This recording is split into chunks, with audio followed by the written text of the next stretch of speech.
In this video, we will see how we can install .NET 9 on Visual Studio. If I go to my Visual Studio now and try to create a project with .NET 9 version, if you notice here for the framework dropdown, we don't have the option of .NET 9. So let's go ahead and install this so that we can create our project with .NET 9 version.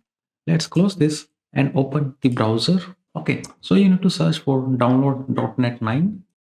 And here you need to click on the first link. Once you are at this page, here you will have two options. One, you can download the runtime for .NET 9, and the second one, you can download the SDK for .NET 9. So we are interested in the SDK, so I will select this particular option here which says Windows, and because my machine is of 64-bit, I will select the x64 link here and click on it.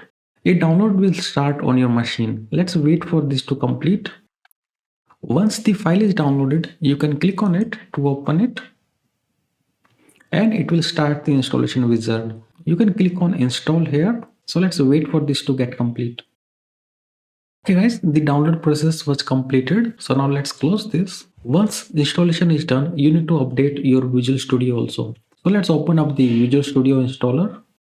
Once you have opened up Visual Studio installer, here you need to click on the update button. This will start the update process for your Visual Studio. So let's wait for this to get complete.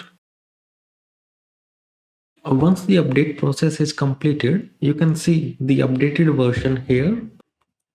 Now you can close this and open Visual Studio again. Let's create a new project. I will select the console app template and I will click on next. And here, if you see in the drop down right, you can notice now we have the option of .NET 9 here. So I will select .NET 9 and click on create. Now our application is created with .NET 9 version. You can open the project file and see we are using .NET 9 now. Okay, let's try to build the application. You can notice build one completed, and let's try to run the application also. We are getting the output as expected. So guys, this is how you can install .NET 9 on your Windows machine and start using it in your Visual Studio.